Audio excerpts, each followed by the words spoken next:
झरिगा ठारे मां ठाकुराणी कलश यात्रा आरंभ। नवरंगपुर जिला झरिगा ठारे जगत जननी मां ठाकुराणी नवदिन कलश यात्रा आरंभ हो जाइछि। प्रथम दिवस ठाकुराणी मुख्य पुजारी पूर्ण पुजारी घर एक विराट शोभायात्रा बाहरी भक्त माने ठाकुराणी मंदिर में पहुंची पर सेठारे परंपरा अनुसार पूजार्चना करने सह ठाकुराणी कलश को मंडप पर्यंत बहु आडंबर विराट शोभायात्रा अणा जाइथिला।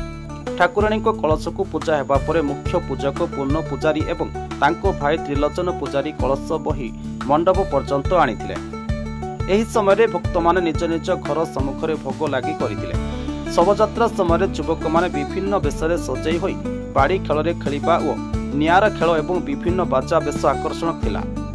मां को कलश यात्रा ने झरिगा सदर महकुमा तथा आखपाख ग्राम रे चलचंचल होई उठिछि। आसंता 22 तारिख पर्यंत चलिबाकु थिबा एही कलश यात्रा देखिबाकु आखपाख अंचलर श्रद्धालुंक भीड़ जमुछि। सेपुरे प्राय घरे संपर्क माने यात्रा देखिबा पय आसीथिबा देखिबाकु मिलिछि। चलित वर्ष यात्रा कमिटी पक्षरु लोकमानक मनोरंजन निमंते बरगड़ कलाकारंक धनुयात्रा समेत आदिवासी नाटक डांस धमाका मीना बजार आदिर व्यवस्था करा जायतिबा पूजा कमिटी पक्षरु सूचना मिलिछि। सेपुरे शोभायात्रा रे झरिगा तथा आखपाख अंचलर हजार हजार श्रद्धालु शामिल होइथिले। देखो प्रति वर्ष भली झरिगा माँ ठाकुराणी आज मंदिर बाहर आज आमर कलश मंडप को आसुँच 9 दिन जाक पूजा पाइबे एवं से घर घर बुलिकी प्रत्येक घर जीवे प्रत्येक घर जाइए से पूजा पाइबे आशीर्वाद देवे माँ एवं 9 दिन पर आम बहुत आडंबर सहित आज आम गाँ को पाछुटी आनीचु एवं ये बहुत बहुत प्रोग्राम हम तापर 9 दिन पर माँ मंदिर को बाहर जीवे।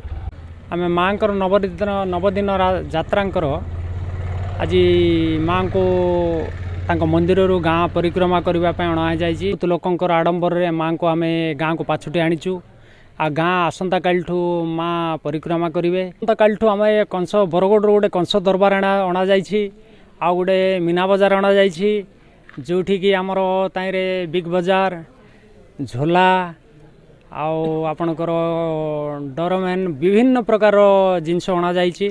बहुत आडंबर आम 9 दिन जाक आम यात्रा को पालन करूँ आशा रखीचु आ लोक मानक भी आम स्वागत करूँ। समस्ते आसतु आमर उपभोग करूँ माँ 9 दिन जाक यात्रा प्रत्येक घरे घरे बुलवे पूजा पाइबे माँ समस्त को आनंद लगे। मीना बजार भी आसी बाहर लोक आमर नाच कीर्तन करी माँ को चौटिकी आणलु। बहुत संख्यार लोक थे आज एत लोक आसते कि बाहर आसते झरिगा पूजाटा हूँ लास्ट होगा पूजा सब एरिया सारा हो गला कलश यात्रा झरिगा पूजा लास्ट होगा तो लोक बहुत संख्यार ये।